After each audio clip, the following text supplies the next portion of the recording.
El viento esa tarde olía a tierra húmeda y flores marchitas. Era el mismo olor que recuerdo cada año, cada vez que regreso al cementerio donde reposa mi hija Lucía, o al menos donde siempre creí que reposa. 30 años han pasado desde aquella tarde maldita en que la perdí, y aún así, mi corazón se niega a aceptar que no volveré a ver su sonrisa. Caminaba despacio, apoyada en mi bastón, con el ramo de margaritas blancas en la mano. El sol se escondía detrás de las nubes, y el aire traía consigo una mezcla de silencio y pena que solo los cementerios conocen.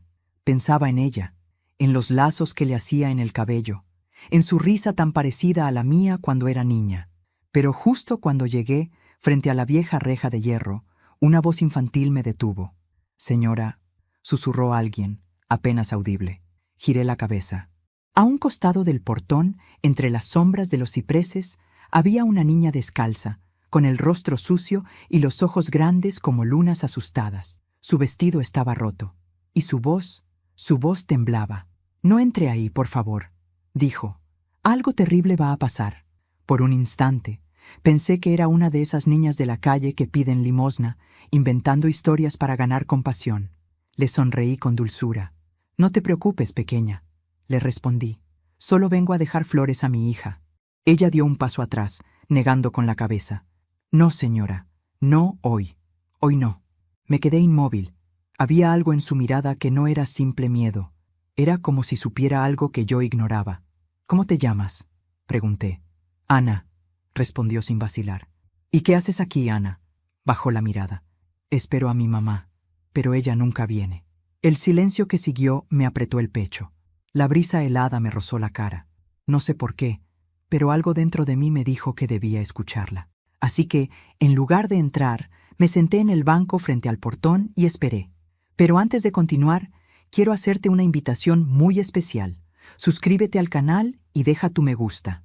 Esto me ayuda a ver que me apoyas y disfrutas de mis historias. Y comenta aquí abajo desde qué ciudad nos estás viendo. Ahora, continuemos. Media hora después, justo cuando el sol se escondió del todo, lo vi.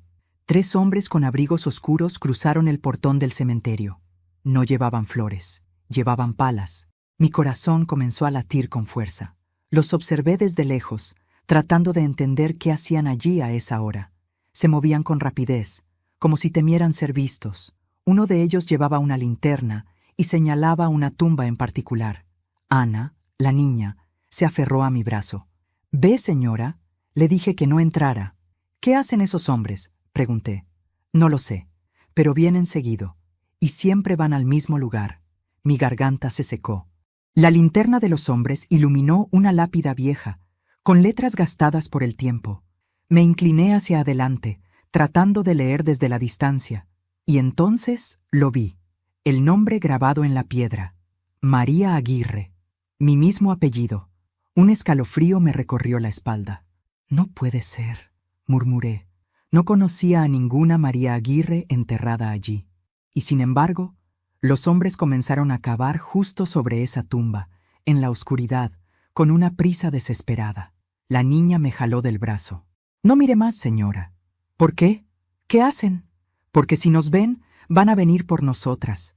Sus palabras me helaron la sangre.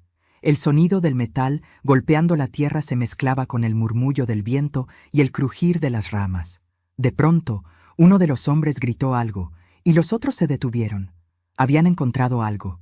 Vi cómo levantaban una caja de madera, pequeña, con cuidado, como si contuviera algo frágil o peligroso.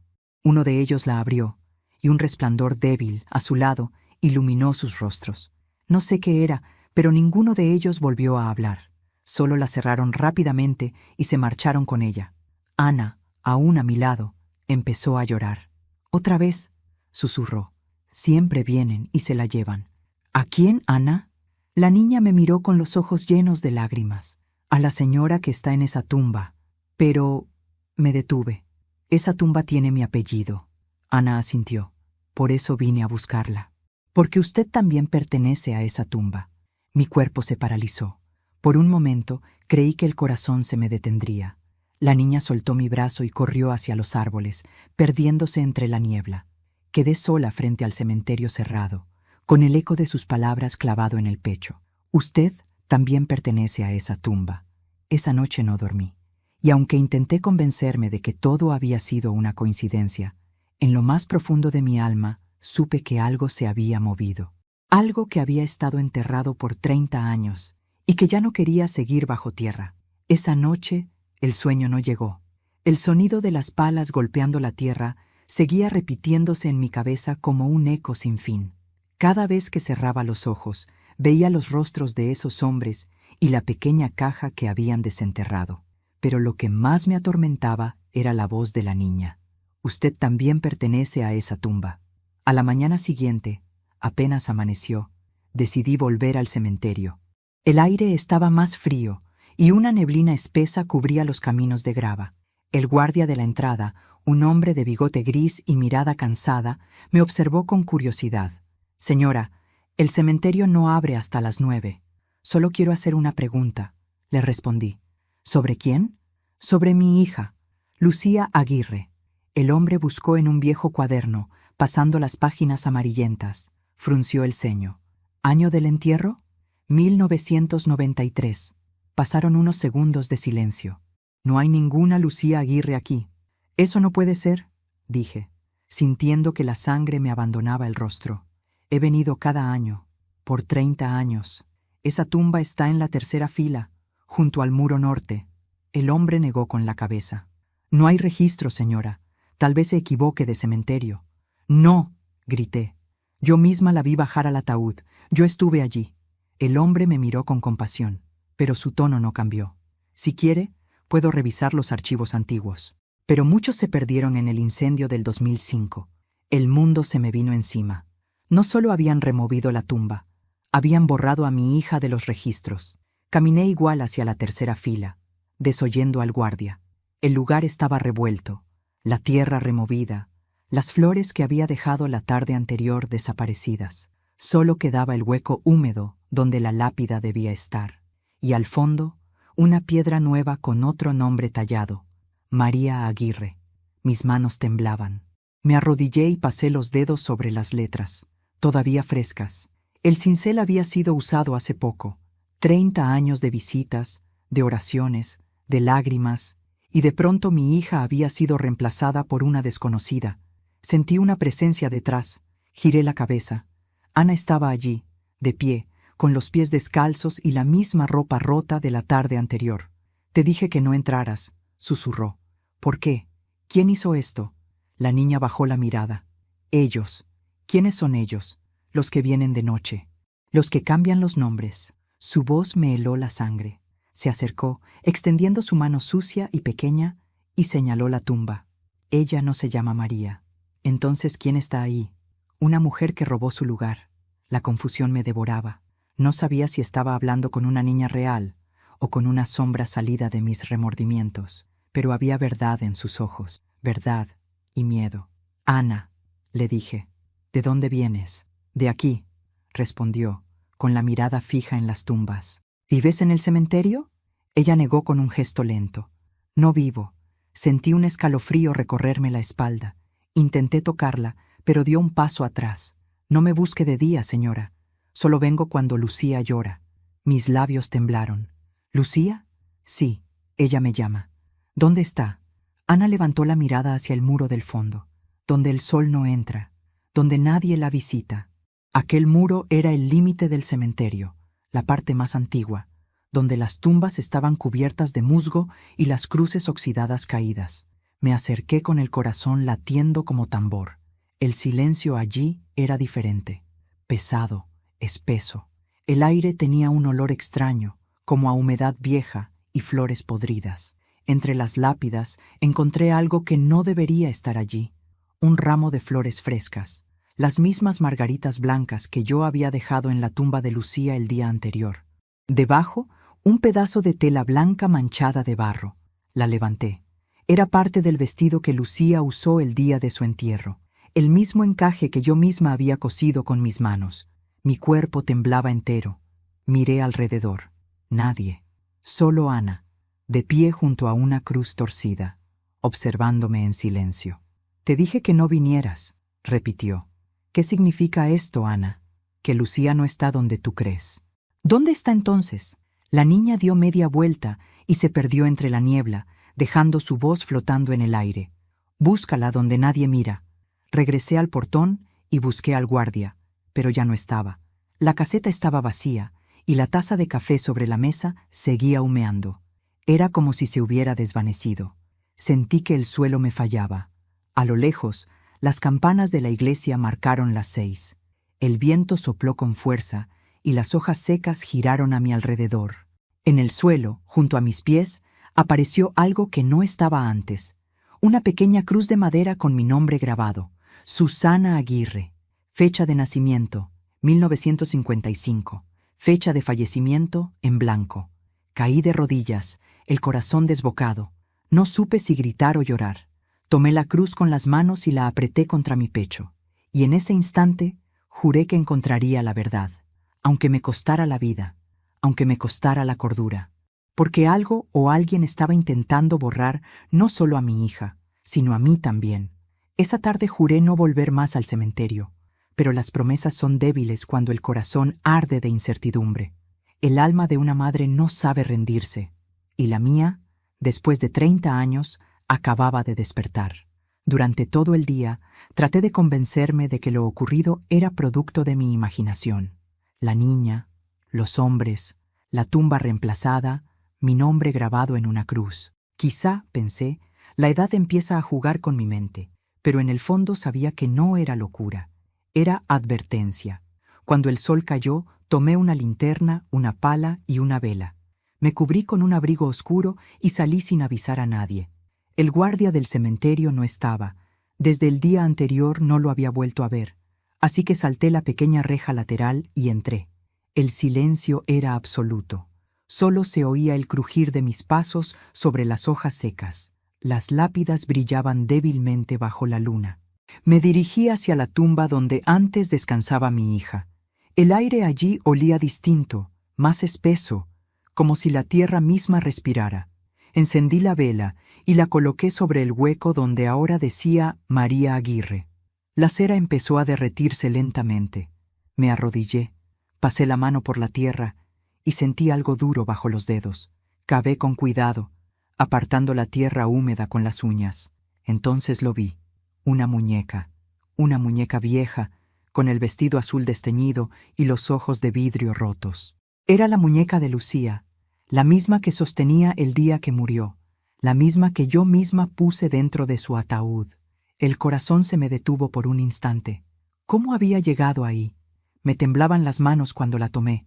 La tela estaba húmeda, pero olía a lavanda, igual que los cajones donde guardaba las cosas de mi hija. De pronto, el viento sopló con fuerza y la llama de la vela se apagó. Todo quedó oscuro. Y entonces lo escuché. Un susurro. Mi nombre. ¡Susana! Sentí el aire helado rozarme el cuello. Giré la linterna, iluminando a mi alrededor, pero no había nadie. Solo las sombras alargadas de los cipreses. El susurro volvió, más claro esta vez. «Mamá». El cuerpo se me paralizó. Reconocí esa voz. Era la de Lucía. «¿Lucía?», murmuré.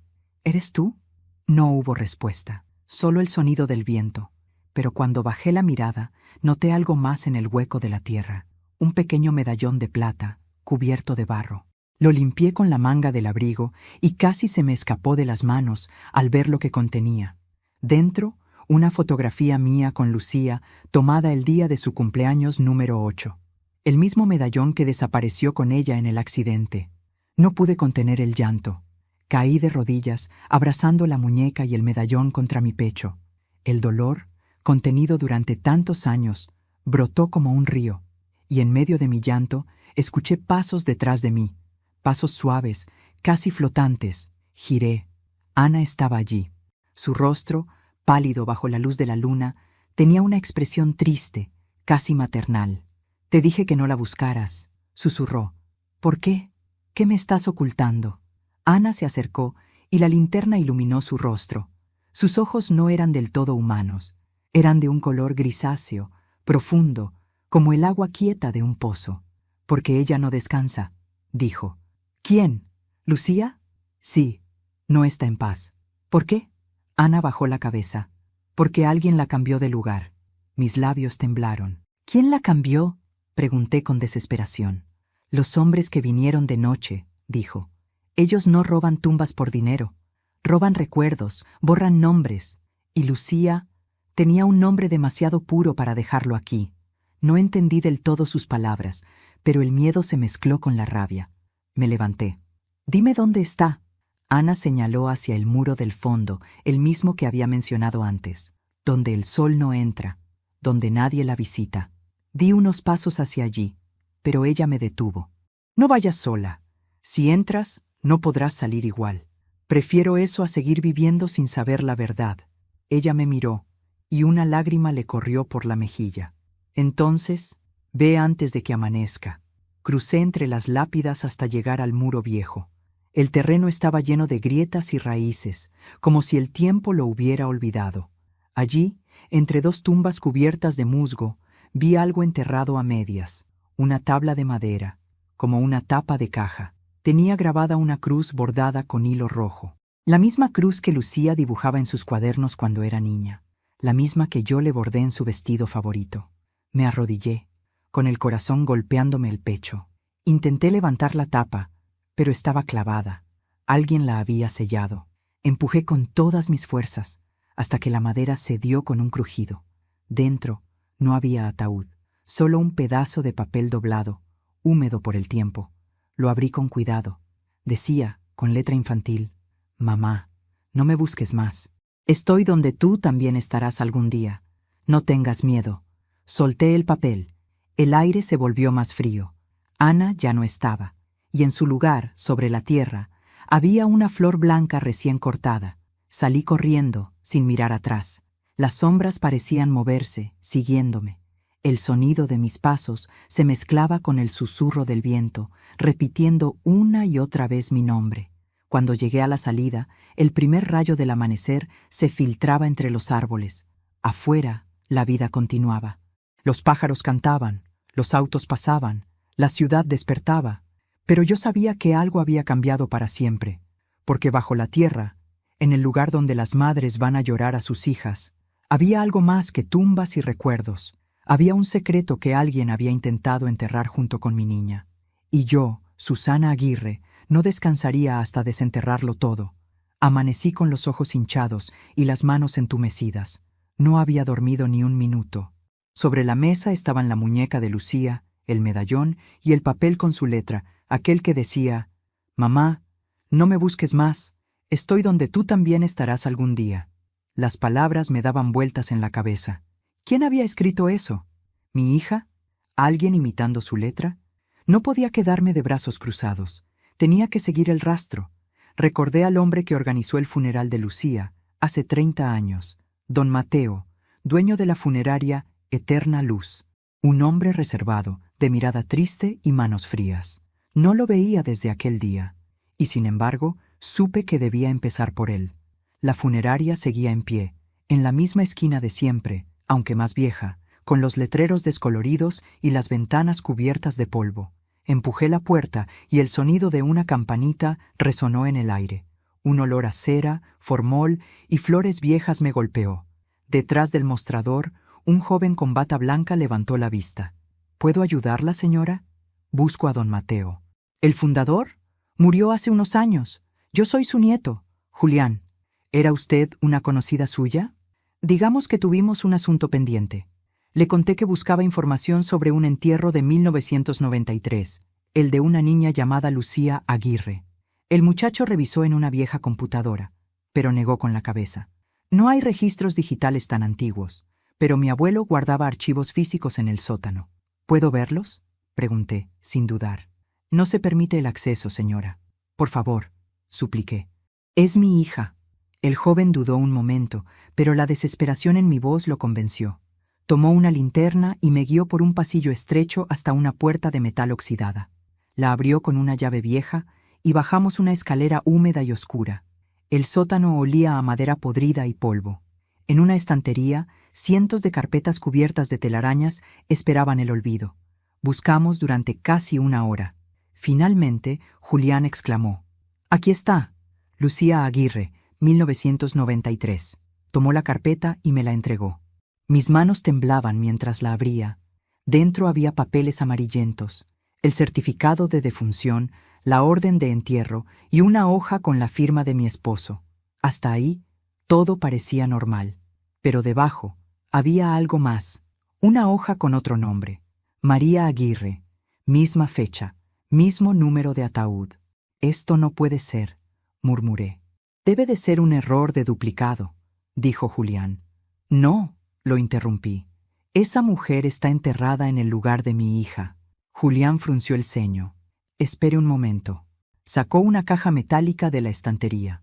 Mi abuelo guardaba notas personales sobre los casos extraños. Abrió la caja y dentro había recortes de periódico, fotografías y un pequeño cuaderno con tapas de cuero. En una de las páginas, escrita con letra temblorosa, se leía: Entierro duplicado, 2 cuerpos, una tumba. La madre no debe saberlo. Orden directa del cliente. La caja pequeña contenía el medallón. Sentí un mareo. ¿Qué cliente?, pregunté. No lo dice. Pero aquí hay un número de expediente municipal, respondió Julián. Lo anoté con manos trémulas. Gracias, hijo.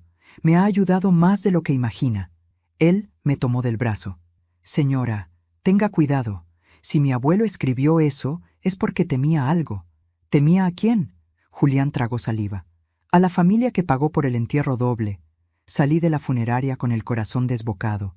La lluvia comenzaba a caer, y las calles parecían más oscuras de lo normal. Caminé hasta la parada del autobús, pero cuando estaba por subir, noté algo en el asiento trasero. Una niña, sentada, mirando por la ventana, descalza, con trenzas. Era Ana. Me quedé paralizada. Ella giró la cabeza lentamente y me miró con esos ojos grises que parecían ver más allá del mundo. No dijo nada, solo levantó su mano y señaló hacia la calle. Seguí la dirección de su dedo. Allí, frente a una vieja casona, había un símbolo pintado en la puerta. Una cruz bordada con hilo rojo. El mismo símbolo que vi en la tapa de la caja donde encontré la carta de Lucía. Cuando volví la vista al autobús, Ana ya no estaba. El asiento estaba vacío, húmedo por la lluvia, y sobre él había una margarita blanca. La curiosidad pudo más que el miedo. Me acerqué a la casona. Era enorme, con las ventanas selladas y el techo cubierto de musgo. Un cartel oxidado en la entrada decía: Propiedad confiscada, Ministerio de Salud. Empujé la verja y entré. El aire olía a moho y recuerdos muertos. El suelo crujía bajo mis pasos. Avancé por un pasillo lleno de cuadros viejos y polvo. En el fondo, una puerta entreabierta dejaba escapar una luz amarilla. Empujé suavemente. Era una especie de sala con estantes llenos de frascos, documentos y fotografías. En el centro, un escritorio cubierto de papeles y una grabadora encendida. Presioné el botón de play. Una voz masculina sonó, débil y temblorosa. Proyecto Aguirre. Segunda fase completada. El cuerpo de la niña fue trasladado exitosamente. La madre nunca debe saber. El intercambio fue autorizado por su propio esposo. Solté el aparato. Mi respiración se cortó. La voz seguía hablando, pero ya no podía escuchar. Solo una frase quedó grabada en mi mente. El intercambio fue autorizado por su propio esposo. Salí corriendo de la casa bajo la lluvia. El corazón me latía con fuerza. Los ojos me ardían.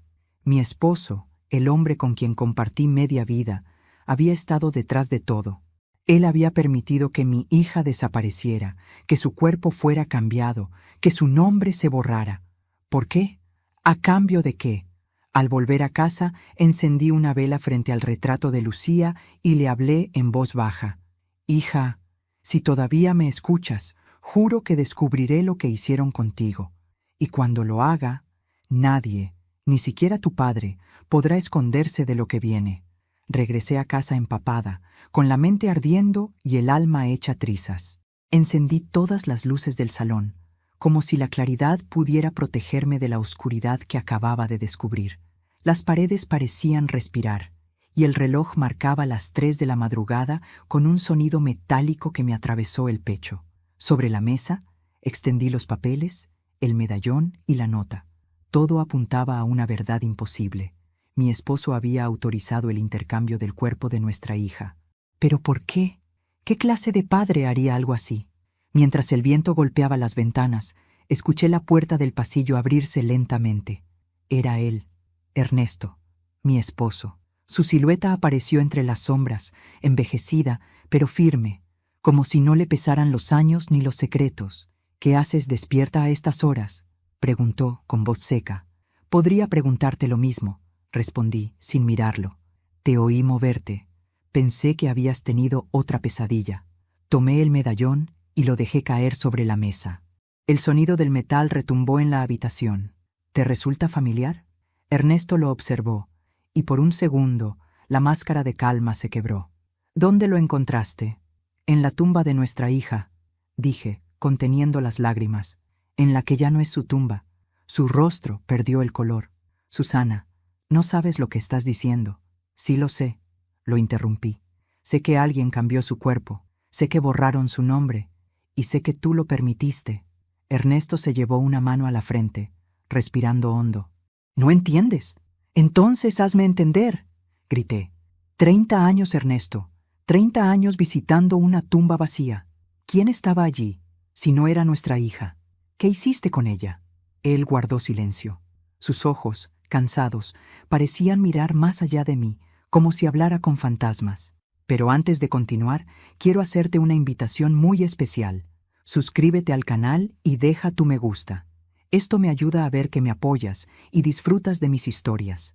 Y comenta aquí abajo desde qué ciudad nos estás viendo. Ahora, continuemos». Ernesto se sentó frente a mí. Sus manos temblaban. «Fue un error», dijo al fin, con la voz quebrada. «Todo empezó la noche del accidente. El auto cayó al río, ¿recuerdas? Cuando lo sacaron, nos dijeron que Lucía no sobrevivió. Pero no era cierto. El mundo se detuvo». «¿Qué estás diciendo?». «Lucía seguía viva», continuó. «Apenas respiraba, pero tenía pulso. La llevaron a un hospital en otra ciudad, y los médicos hablaron de un programa experimental. Dijeron que podían salvarla, pero que el precio sería alto». «¿Qué precio?», susurré. «Su identidad. Debía morir oficialmente para ser parte del proyecto. Me juraron que tendría una nueva vida, sin recuerdos, sin pasado. Y yo acepté». Las lágrimas me quemaron los ojos. «¿La entregaste? ¿Entregaste a nuestra hija a unos desconocidos?». «Lo hice para salvarla», dijo, pero su voz sonó más a excusa que a verdad. Tenía miedo de perderla. No soportaba verte destruida. Lo abofeteé con todas mis fuerzas. El golpe resonó seco. «No tenías derecho. Era mi hija también. La tuya, la mía, la de ambos», susurró. «Pero ellos no eran personas comunes. Ese símbolo, el de la Cruz Roja, pertenecía a una organización que trabaja con cuerpos, con almas. No sé cómo explicarlo». «Explícalo», le exigí. Ernesto bajó la mirada. «Después del intercambio, me hicieron firmar documentos. Prometí no hablar nunca. Si lo hacía...». «¿Qué?». «Si lo hacía, tú morirías». El silencio que siguió fue insoportable. Mis lágrimas ya no eran de dolor, sino de furia. «Y por eso preferiste callar 30 años», dije con amargura. «Me dejaste llorar frente a una tumba vacía, mientras ellos se reían de mí». Ernesto me miró con desesperación. «Lucía está viva, Susana». «¿Qué?». «No sé dónde, pero lo está. El hombre de la funeraria me lo confirmó antes de morir. La niña que viste, Ana. ¿Qué pasa con ella?». «Es parte del mismo experimento». Sentí que el aire me faltaba, el rostro de Ana, su voz, sus ojos grises. Todo cobró sentido. No era una niña cualquiera. Era el reflejo de algo que Lucía dejó atrás. Una sombra, un eco. «Ernesto, dime la verdad. Lucía fue separada en dos. Su cuerpo siguió en un lugar, su alma en otro. Ellos creían que podían curar la muerte dividiendo la esencia de una persona. Pero algo salió mal. Me llevé las manos a la boca. Por eso Ana me dijo que no vive». «Sí, porque una parte de Lucía sigue atrapada». Ernesto se levantó y me entregó un sobre arrugado. Dentro había una foto borrosa de una joven con trenzas en un jardín. Su rostro era el de Lucía, solo que más joven, inmortal. «La tomaron hace 5 años», dijo él, «en un lugar llamado Hacienda San Martín, al norte. Si vas, la encontrarás». «¿Y tú?». «No puedo», susurró. «Ya me marcaron». Entonces lo vi. En su muñeca, bajo la manga, tenía grabado el mismo símbolo, una cruz roja cosida a la piel. Esa noche, mientras él dormía en el sillón, empaqué mis cosas, la foto, el medallón y la nota. Dejé una carta sobre la mesa. No me importa si tengo que cruzar el infierno. Si Lucía sigue en este mundo, la traeré de vuelta. Y si no, haré que los que jugaron con su alma paguen por ello. Salí de casa antes del amanecer. El cielo estaba teñido de gris, y una neblina espesa cubría la calle. Caminé sin mirar atrás, y mientras el viento soplaba, juré en silencio. Lucía, hija mía, espérame, ya voy. El viaje al norte fue largo y silencioso. El paisaje se volvía más árido conforme el autobús se alejaba de la ciudad. El cielo, gris como una sábana vieja, parecía observarme con indiferencia. Tenía la foto de Lucía apretada entre mis manos. Su sonrisa, tan parecida a la de antes, me daba fuerza, pero también miedo. Miedo de que al final del camino descubriera algo peor que la muerte. Pasé 2 días viajando hasta llegar al pueblo de San Martín del Valle. Era un lugar detenido en el tiempo, casas bajas, calles de tierra y un silencio que pesaba más que el calor. En la única tienda del pueblo pregunté por la hacienda, y el tendero me miró como si hubiera dicho una maldición. ¿La hacienda San Martín?, repitió, bajando la voz. Eso está abandonado hace décadas. Nadie va allí. ¿Por qué?, pregunté. Porque dicen que los que entran no salen igual. No respondí. Compré una linterna, agua, un poco de pan, y seguí el camino que él me señaló, flanqueado por álamos secos y muros cubiertos de hiedra. Cuando el sol empezó a ocultarse, la vi. Una construcción inmensa, de muros descascarados, con las ventanas rotas y una torre en ruinas que parecía vigilarlo todo. Sobre el portón, aún visible entre el polvo, un emblema tallado, una cruz bordada con hilo rojo. Entré empujando el portón, que chirrió como si se quejara. El aire olía a humedad y hierro oxidado. Dentro, las paredes estaban cubiertas de fotografías antiguas, documentos médicos, recortes de periódicos amarillentos.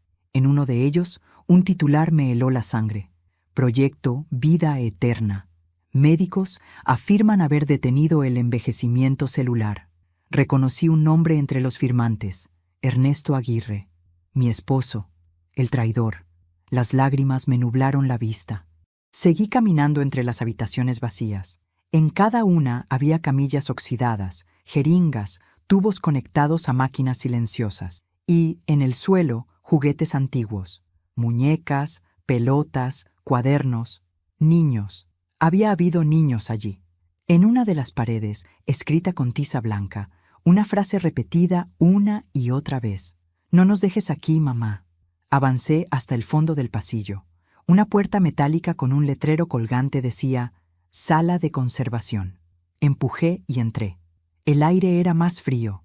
El zumbido de una vieja lámpara parpadeante llenaba el silencio. Había una fila de cápsulas de cristal cubiertas por polvo. Dentro de una de ellas, un cuerpo, pequeño, con un vestido blanco. Me acerqué temblando. La linterna iluminó el rostro. No era Lucía, pero se parecía, tanto que sentí que el alma se me desprendía del cuerpo, el cabello, las facciones. Era como si la hubieran copiado, un clon, un intento fallido de imitarla. Sobre la cápsula había una placa metálica. Sujeto A02, Lucía Aguirre, fase experimental incompleta. Me llevé las manos al rostro y grité. El eco resonó por todo el edificio. Un sonido de pasos respondió desde el pasillo. Apagué la linterna y me escondí tras una mesa. Los pasos se acercaban, lentos, pesados. Una luz oscilante iluminó la entrada. Una voz de hombre murmuró: «Sabía que vendrías, Susana». Reconocí la voz al instante. Ernesto. Él avanzó, con el rostro demacrado, las ojeras profundas y una expresión que mezclaba culpa y locura. «No debiste venir aquí», dijo. «Me mentiste toda la vida», grité. «Dijiste que la habías salvado». Y lo hice, pero no como imaginabas. «¿Qué le hiciste, Ernesto? ¿Qué hiciste con nuestra hija?» Ernesto miró las cápsulas. No podía perderla. Ellos me prometieron que podría duplicar su esencia. ¿Duplicar? Sí. Una Lucía viva, otra eterna. Una para este mundo, otra para el siguiente. Eso es monstruoso. Era la única forma, susurró. Pero fallamos. La Lucía viva escapó. La eterna quedó atrapada aquí. Mis piernas flaquearon. ¿Dónde está? ¿Dónde está mi hija? Él me entregó una carpeta arrugada. Dentro había una dirección y una foto de una mujer adulta con la misma mirada dulce de mi niña. Se llama Laura ahora, dijo. Vive bajo otro nombre, pero ya no recuerda nada de ti. Una ráfaga de viento apagó la lámpara, y en la oscuridad escuchamos un susurro. «Papá». Ernesto se giró. La voz venía de la cápsula. La figura dentro del cristal movió un dedo. Sus ojos se abrieron lentamente. «Mamá», grité. Ernesto corrió hacia ella, pero antes de tocar el vidrio, éste se quebró con un estruendo. Un líquido espeso se derramó por el suelo. El cuerpo dentro comenzó a disolverse, como si se fundiera con el aire. «¡No!», rugió Ernesto. No era así como debía terminar. La figura extendió una mano transparente hacia mí. Su voz era un suspiro. «Gracias por venir, mamá. Ya no me duele». Y desapareció. Ernesto cayó de rodillas. Yo me acerqué temblando. La cruz roja que llevaba en la muñeca comenzó a arderle. Él gritó, mientras el símbolo se consumía, dejando una marca oscura en su piel. «¡Nos castigaron!», exclamó. «No debimos jugar con la vida». Lo arrastré fuera, bajo la lluvia. La hacienda ardía detrás de nosotros, como si el fuego hubiera esperado 30 años para cobrar su deuda. Cuando llegamos al camino, Ernesto se desplomó. Su respiración era débil. «Susana», murmuró, «dile a Lucía que la amé, aunque la perdí». Sus ojos se apagaron. La cruz roja en su muñeca se desvaneció por completo. Me quedé sola, de rodillas, con la foto de Laura en las manos. El fuego iluminaba el horizonte, y supe que no había terminado, porque si mi hija seguía viva, aunque sin memoria, yo la haría recordar.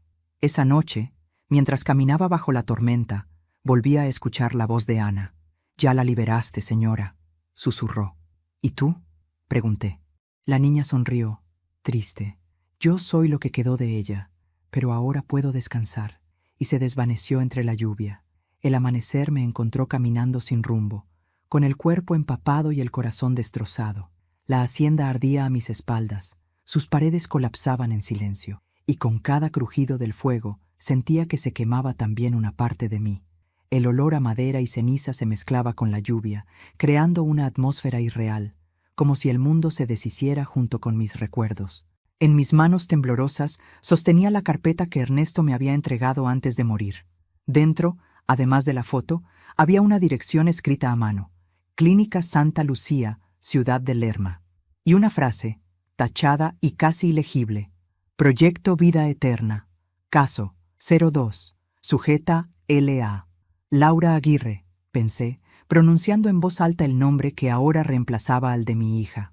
Lucía había muerto para el mundo, pero Laura vivía. Era hora de encontrarla, aunque tuviera que enfrentarme a todos los fantasmas del pasado. El viaje a Lerma fue un tormento. El autobús avanzaba lento entre los caminos inundados. Cada gota de lluvia que golpeaba el vidrio sonaba como un latido, recordándome que seguía viva por una razón: ver los ojos de mi hija una vez más. Llegué al anochecer. La ciudad era pequeña, de calles empedradas y faroles antiguos. Pregunté por la clínica y una mujer mayor, con delantal blanco, me señaló el camino. «Queda al final de la colina. Pero ya no es una clínica», me dijo, bajando la voz. «¿Cómo que no? Ahora es un centro de investigación privada. Nadie entra allí». La desconfianza en su mirada me confirmó que seguía el camino correcto. Esperé a que oscureciera por completo, y subí la colina bajo la llovizna.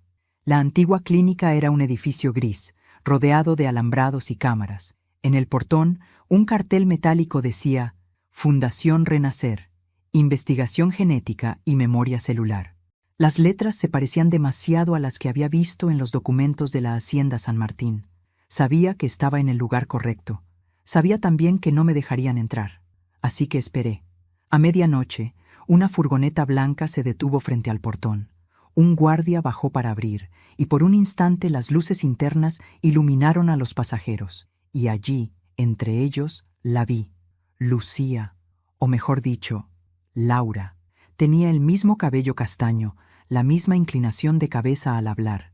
Pero sus ojos ya no eran los de antes. Había algo frío, distante, como si el alma que los habitaba no reconociera el mundo.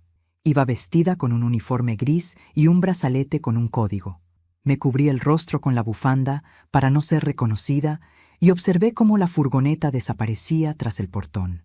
Mi corazón latía con una mezcla de alegría y espanto. Era ella. Mi hija estaba viva y prisionera.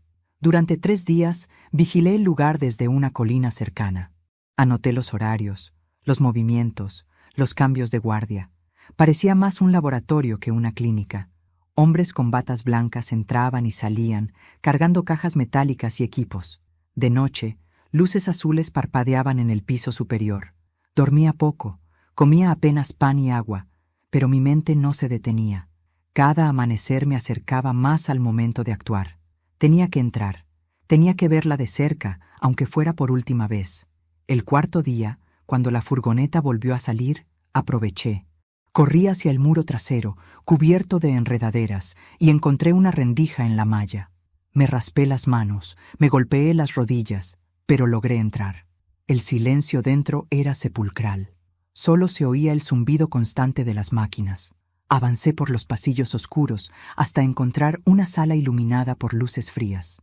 En el centro, una cápsula de vidrio similar a las de la hacienda. Y dentro, una mujer dormía. Era Laura. Apreté una mano contra el vidrio. Lucía, susurré. Sus ojos se abrieron lentamente. Por un instante creí que me había reconocido, pero su mirada fue vacía, confusa. ¿Quién eres?, preguntó con voz débil. Soy tu madre, mi amor. Soy yo, Susana. Ella frunció el ceño, como si tratara de recordar. No tengo madre, dijo al fin. Solo doctores. Mi corazón se quebró. No, tú tienes una madre. Yo te traje al mundo. Yo te vi nacer. Ella apartó la mirada, como si esas palabras le dolieran. Dicen que mi madre murió. Entonces lo comprendí.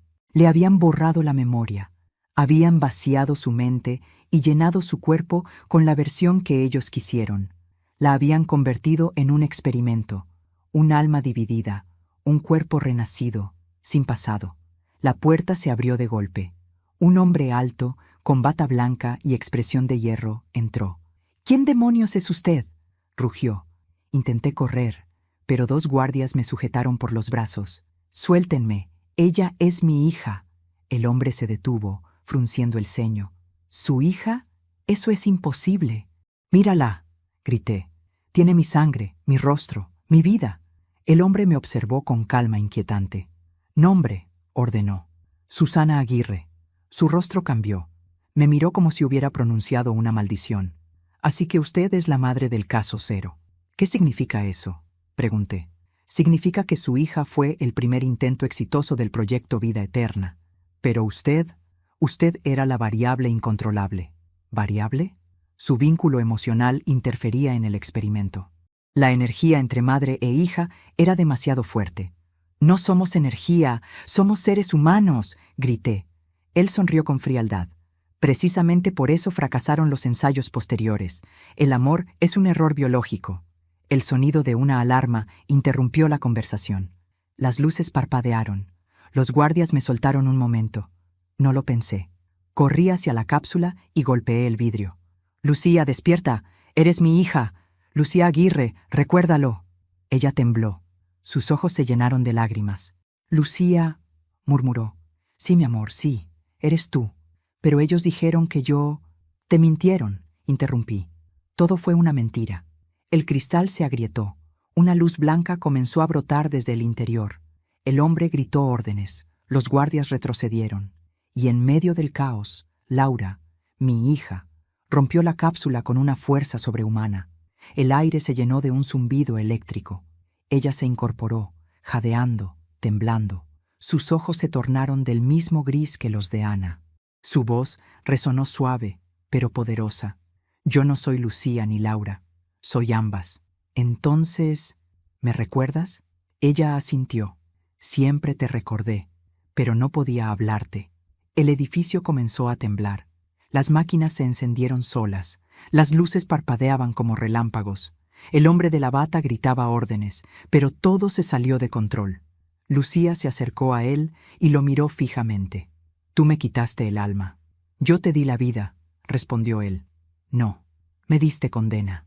Extendió una mano y una corriente invisible lo arrojó contra la pared. El impacto fue brutal. El cuerpo cayó sin vida. Los guardias huyeron despavoridos. Yo corrí hacia ella. La abracé con fuerza, temiendo que se desvaneciera otra vez. Su cuerpo estaba frío, pero real. Su respiración era débil. «Hija, vámonos. Ya nada te ata a este lugar». Ella me miró con tristeza. «No puedo, mamá». «¿Por qué?» «Porque parte de mí sigue aquí. Si me voy, todo esto se repetirá». Las paredes temblaron. Un fuego empezó a propagarse por las salas. Lucía sonrió débilmente. «No llores. Ya puedo sentir paz». «No, no digas eso. Vamos juntas». Ella acarició mi rostro. «Gracias por buscarme. Gracias por no rendirte». Un resplandor blanco envolvió la sala. Sentí un calor profundo, una mezcla de tristeza y amor que me atravesó el alma. Cuando abrí los ojos, el edificio estaba en ruinas. Lucía había desaparecido. Horas después, los bomberos y la policía rodeaban el lugar. Dijeron que todo fue un accidente eléctrico, pero yo sabía la verdad. Entre los escombros encontré el medallón. Dentro, una nueva foto. Lucía y yo, abrazadas, sonriendo. Una imagen que jamás existió, hasta ese momento. Me arrodillé entre las cenizas y lloré. No de dolor, sino de alivio. Mi hija, de alguna manera, me había devuelto un pedazo de ella. Un último adiós, un cierre.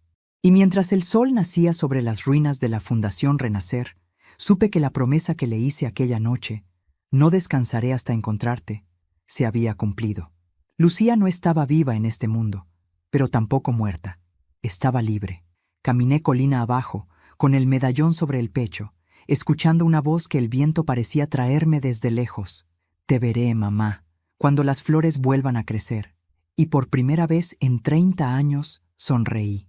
Han pasado 3 años desde aquella noche en la Fundación Renacer. A veces, cuando despierto antes del amanecer, el silencio del mundo me recuerda el eco de su voz. «Te veré, mamá, cuando las flores vuelvan a crecer». Y entonces entiendo que algunas despedidas no terminan con la muerte, sino que se transforman en semilla. Desde que todo ocurrió, he cambiado de ciudad. Vivo en una pequeña casa en el campo, lejos del ruido y las sombras del pasado. Los vecinos creen que soy una viuda tranquila que pasa las tardes bordando o regando su jardín. Nadie imagina la historia que me trajo hasta aquí, ni el peso que todavía llevo en el pecho. El jardín, ese pequeño espacio detrás de mi casa, se ha convertido en mi refugio. Allí planté margaritas, girasoles y lirios blancos, las flores favoritas de Lucía. Cada mañana, mientras las riego, hablo con ella. Le cuento lo que he soñado, lo que me duele y lo que todavía me hace sonreír. A veces, juro que el viento me responde. La primera primavera que pasé aquí fue la más dura. Cada pétalo que nacía me recordaba lo que había perdido. No podía evitar pensar en Ernesto, en su locura disfrazada de amor, en la traición que destruyó a nuestra familia, y sin embargo, en mis noches de soledad, me descubrí perdonándolo. Sí, lo perdoné. No por él, sino por mí, porque comprendí que el odio es una cárcel más profunda que cualquier laboratorio. Ernesto no actuó por maldad, sino por miedo. El miedo a perder lo que más amaba lo llevó a perderlo todo, y en ese reflejo vi también mis propias culpas, mi silencio, mis ausencias, mi fe ciega en que el amor bastaba para proteger a los nuestros. El amor, lo aprendí demasiado tarde, no siempre salva, pero sí redime cuando se mantiene puro, incluso después de la tragedia. Una tarde de otoño, mientras recogía las hojas secas del jardín, encontré algo enterrado junto a las raíces de un rosal. Era una pequeña caja de madera, vieja, cubierta de tierra. La abrí con cuidado y dentro había una nota doblada. La caligrafía era inconfundible, la de Lucía. «Mamá, si algún día encuentras esto, significa que finalmente aprendiste a mirar hacia abajo, donde la vida comienza de nuevo. No llores más. No me busques en las tumbas ni en los retratos. Estoy en cada cosa viva que crece a tu alrededor. Y cuando vuelvas a sonreír sin culpa, sabrás que estoy contigo. Las lágrimas me nublaron la vista. Caí de rodillas sobre la tierra y lloré, no de tristeza, sino de alivio. Por primera vez en décadas, entendí lo que mi hija había querido decir aquella última vez. Cuando las flores vuelvan a crecer. Era eso, la vida, el renacer. Desde ese día, juré vivir no para recordarla con dolor, sino para honrarla con amor. Poco a poco, los años comenzaron a suavizar el peso de los recuerdos. Mis manos, marcadas por el tiempo, siguen bordando. Pero ya no coso vestidos ni manteles, sino pañuelos con frases que me recuerdan que sigo viva. Uno de ellos dice, el amor no muere, solo cambia de forma. Otro, el que guardo bajo la almohada, tiene bordada una cruz roja, como las que marcaron nuestra historia. No como símbolo de dolor, sino de aprendizaje. Cada hilo que atraviesa la tela es una oración silenciosa, una manera de decirle al universo que lo perdono, que lo entiendo, que ya no guardo rencor. A veces, los vecinos pasan por mi jardín y me dicen que nunca vieron flores crecer tan rápido. Yo sonrío y no respondo. No sabrían cómo explicarles que no soy yo quien las cuida, sino ella, que cada amanecer siento su presencia como una brisa tibia que me acaricia el cabello, que cuando el sol cae, una sombra pequeña se sienta junto a mí y escucho una risa lejana, la misma de mi niña de 8 años. Hace unas semanas recibí una carta sin remitente. El sobre estaba sellado con cera roja. Dentro, solo una fotografía. Una joven de pie frente a un campo de lirios blancos. Tenía mi mirada, mi sonrisa, y en su cuello, el medallón que yo había perdido entre las ruinas de la Fundación Renacer. Detrás de la foto, una frase. Gracias por dejarme ir, mamá. Ahora soy libre. No supe si fue un milagro o una broma del destino. No sé si alguien la encontró, si renació de verdad, o si aquella imagen era solo un consuelo de los que ya no pertenecen a este mundo. Lo único que sé es que, desde entonces, duermo en paz, porque ya no necesito pruebas, no necesito verla, tocarla, ni siquiera oír su voz. Su presencia está en todas partes, en el perfume de las flores, en el canto de los pájaros, en el silencio de las noches en calma. Mi hija está viva donde el amor no muere. Hoy tengo 68 años. Camino lento, pero firme. Cada paso que doy me recuerda los kilómetros que recorrí para entender que la vida no se trata de lo que perdemos, sino de lo que aprendemos a soltar. Hay días en que mi cuerpo me duele, pero ya no me quejo. Cada cicatriz, cada arruga, es una historia escrita por la mano de Dios, y entre todas ellas hay una línea invisible que me une a Lucía. A veces, cuando el sol cae detrás de las montañas, cierro los ojos y escucho su voz. Ya no llora, ya no suplica, solo me dice, «Te lo dije, mamá». Las flores volvieron a crecer. Esta noche, el cielo está despejado, la luna brilla sobre el jardín, y el aroma de las flores llena el aire. Me siento en el viejo banco de madera, el mismo donde ella jugaba de niña, y abro el cuaderno donde escribo desde hace meses. No sé si algún día alguien leerá estas páginas, pero las escribo igual, como quien deja migas de pan para que otros encuentren el camino. Escribo porque quiero que el mundo recuerde que el amor de una madre no conoce fronteras, ni siquiera las de la muerte. Escribo porque hay mujeres, en algún rincón, que lloran a sus hijos perdidos sin saber que ellos siguen vivos en cada acto de bondad, en cada flor que florece, en cada sonrisa que regalan a los demás. Y escribo porque quiero dejar constancia de que perdonar no significa olvidar, sino liberarse. Lucía me enseñó que la memoria no está en las tumbas, sino en los gestos, en la ternura, en la fe que se niega a morir. Cuando el reloj marca la medianoche, una brisa recorre el jardín. Las margaritas se inclinan suavemente, como si saludaran, y yo sonrío, porque sé que está aquí. No la veo, pero la siento. Una energía cálida me envuelve y oigo un susurro apenas audible. Descansa, mamá. Ya lo hiciste bien. Cierro los ojos. Una lágrima silenciosa resbala por mi mejilla, pero esta vez no es de tristeza. Es gratitud. Gratitud por haberla tenido, por haberla buscado, por haberla encontrado en lo más profundo de la pérdida. gratitud por entender que la muerte solo separa cuerpos, no almas. El viento sopla una última vez, y el medallón que llevo colgado sobre el pecho brilla bajo la luna. Dentro ya no hay foto, solo una pequeña semilla blanca. La planto bajo el rosal, junto a la carta que ella me dejó. Y mientras cubro la tierra, murmuro: hasta pronto, hija mía. Mañana, cuando el sol vuelva a salir, las flores de mi jardín abrirán otra vez sus pétalos. Y yo también, porque aunque el cuerpo envejezca y los recuerdos duelan, siempre hay algo dentro que renace cuando se ama sin medida. Y si tú, que estás viendo o escuchando esta historia, has perdido a alguien, quiero decirte algo desde lo más profundo de mi corazón. No están lejos. Siguen aquí, mirándote, acompañándote en silencio. El amor no termina en la tumba. El amor continúa en ti. Así que no apagues la luz de tu alma por el dolor. Deja que florezca, como yo dejé florecer la mía, porque tarde o temprano, las flores siempre vuelven a crecer. Pero antes de despedirme, quiero hacerte una invitación muy especial. Suscríbete al canal y deja tu me gusta. Eso me ayuda a seguir compartiendo estas historias que tocan el corazón. Y cuéntame en los comentarios desde qué ciudad nos estás viendo, qué te pareció esta historia y qué habrías hecho tú en mi lugar. Yo soy Susana Aguirre y esta fue mi historia.